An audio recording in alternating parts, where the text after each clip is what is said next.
యాదాద్రి భువనగిరి జిల్లాలో యూరియా కొరతతో అన్నదాతలకు తిప్పలు తప్పటం లేదు. తెల్లవారుజాము నుంచే ఆధార్ కార్డు పట్టుకొని క్యూ లైన్లో ఎదురు చూస్తున్నారు. రోజంతా ఎదురు చూసినా ఒక్క బస్తా కూడా ఇవ్వలేదని చాలా మంది రైతులు ఇంటికి వెళ్లిపోయారు. రాజాపేట మండలంలోని రేణికుంట PACS కార్యాలయంలో రైతులు యూరియా టోకెన్ల కోసం ఎదురు చూస్తున్నారు. 3 రోజుల క్రితం టోకెన్లు తీసుకున్న రైతులకు ఇవాళ యూరియా పంపిణీ చేస్తున్నామని అధికారులు చెప్తున్నారు. మిగిలిన రైతులు క్యూ లైన్లో పెట్టి పడిగాపులు కాస్తున్నారు. చాలా మంది రైతులకు యూరియా దొరక్క నిరాశతో వెనుదిరుగుతున్నారు.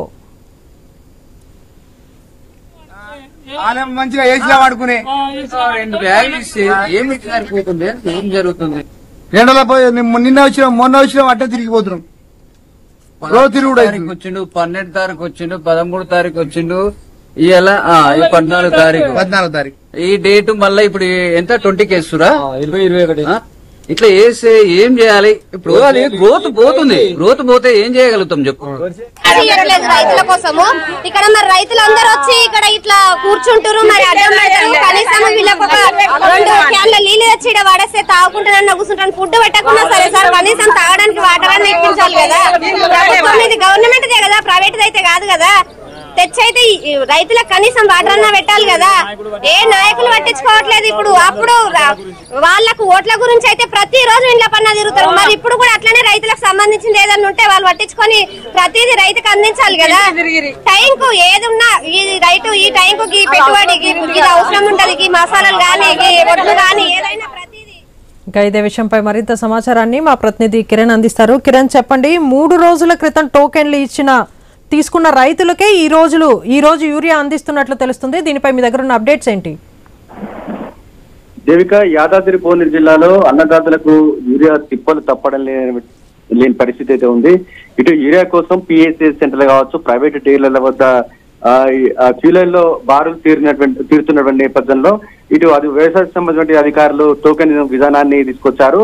అయితే ఆ టోకెన్ విధానానికి సంబంధించి కూడా ఆ టోకెన్ల కోసం కూడా ఇటు అన్నదాతలు అయితే ఎగబడుతున్నటువంటి పరిస్థితి అయితే ఉంది. ఆ టోకెన్లకు కూడా ఇటు చెప్పులు, అదేవిధంగా వారికి సంబంధించినటువంటి ఆధార్ కార్డులు వేసి కూడా పడిగాపులు కాస్తున్నటువంటి పరిస్థితి అయితే ఉంది. ఆ టోకెన్లకు కూడా ఒక్కసారిగా ఇటు రైతులు ఎగబడుతున్నారు. ఆ టోకెన్ తీసుకున్న రైతులకు 2-3 రోజుల తర్వాత కూడా యూరియా దొరకడం లేదని కూడా ఆవేదన ఆందోళన వ్యక్తం చేస్తా ఉన్నటువంటి పరిస్థితి అయితే ఉంది.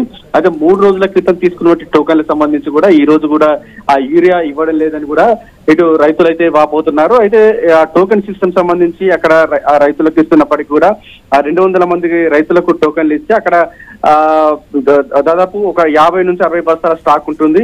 అదేవిధంగా అక్కడ 200 బస్తాలకు సంబంధించిన స్టాక్ ఇస్తే ఇక్కడ టోకెన్ తీసుకున్న వారి సంఖ్య 400 నుంచి 500 మంది రైతుల వరకు ఉన్నటువంటి నేపథ్యంలో కొంత ఈ టోకెన్ విధానం తీసుకొచ్చినప్పటికీ కూడా ఇటు రైతులకు యూరియా దొరకడం లేదని కూడా చెప్తా ఉన్నటువంటి పరిస్థితి అయితే ఉందని చెప్పొచ్చు. ఒక రోజు అంటే టోకెన్ తీసుకున్నటువంటి దాదాపు 3 నుంచి 4 రోజుల యూరియా దొరికేటువంటి సమయం పడుతుందని కూడా అన్నదాతలు చెప్తా ఉన్నారు. ఆ యూరియా సంబంధించి కూడా ఒక టోకెన్ కు కూడా దాదాపు 1 నుంచి 2 బస్తాలే యూరియా మాత్రమే ఇస్తున్నారని కూడా వారు అన్నదాతలు అయితే ఆందోళన వ్యక్తం చేస్తా ఉన్నారు. ఎందుకంటే ఇప్పుడే వరిసాకు సంబంధించి పంట ఇప్పుడిప్పుడే ఏపుగా పెరుగుతున్నటువంటి నేపథ్యంలో ఇప్పుడు యూరియా అనేది రైతులకు చాలా అవసరం. అదేవిధంగా కొంతమంది రైతులు 5 ఎకరాలు 10 ఎకరాలు కూడా వేసినటువంటి రైతులకు ఒక్కో ఎకరానికి దాదాపు 5 ఎకరాలకు దాదాపు 10 నుంచి 20 బస్తాలు అవసరం ఉన్నటువంటి నేపథ్యంలో ఇటు టోకెన్ సిస్టమ్ విధానం తీసుకొచ్చినప్పటికీ దాదాపు 3 నుంచి 4 రోజులు యూరియా దొరుకుతుంది. అది కూడా 2 బస్తాలు మాత్రమే దొరుకుతుందని కూడా ఇటు రైతులు ఆందోళన వ్యక్తం చేస్తా ఉన్నారు. ఇప్పటికైనా రైతులకు సరిపడా యూరియా ఇవ్వాలనేటువంటి డిమాండ్ అయితే వ్యక్తం అవుతా ఉంది. Thank you Kiran. యూరియా లేక